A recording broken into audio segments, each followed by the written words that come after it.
امام علی علیہ السلام نے فرمایا، جس درخت کی لکڑی نرم ہوگی اس کی شاخیں زیادہ ہوں گی۔ بس نرم طبیعت اور نرم گفتار بن جاؤ تاکہ تمہارے چاہنے والے زیادہ ہوں۔ میں نے اللہ کے رسول سے سنا کہ جو انسان نرم طبیعت رکھتا ہے اور نرم گفتار کرتا ہے تو اللہ کا نور ہر پل اس پہ برستا رہتا ہے، اور یوں وہ تمام لوگوں کے دلوں پہ راج کرتا ہے اور کامیابی کے نئے نئے اسباب اس کے قدموں تلے آتے رہتے ہیں۔ تو کسی نے عرض کیا، یا علی، سب سے بڑا کفر کیا ہے اور سب سے بڑا شکر کیا ہے؟ امام علی علیہ السلام نے فرمایا، سب سے بڑا کفر مایوسی ہے، کیونکہ مایوسی کا مطلب اللہ کی تقسیم کو تسلیم نہ کرنا ہے، اور سب سے بڑا شکر خوش رہنا ہے۔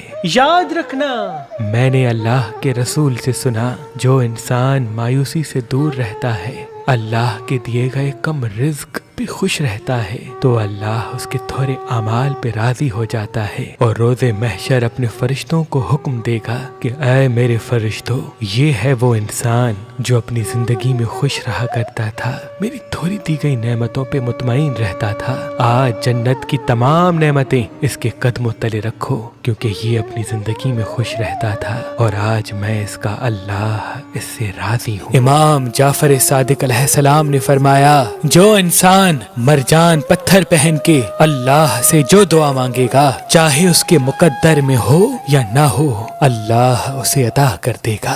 تبھی اس پتھر کو مقدر بدلنے والا پتھر کہا جاتا ہے۔ تو ابھی ہماری ویب سائٹ مہربانی.com پہ آئیں اور یہ پتھر حاصل کریں۔ آپ اپنا لکی پتھر ہماری اپلیکیشن جو گوگل پلے اسٹور اور آئی فون ایپ اسٹور پہ موجود ہے ان سے بھی حاصل کر سکتے ہیں۔ مزید معلومات کے لیے ہمارے نمبر پہ کال کریں۔ اللہ آپ کو سلامت رکھے۔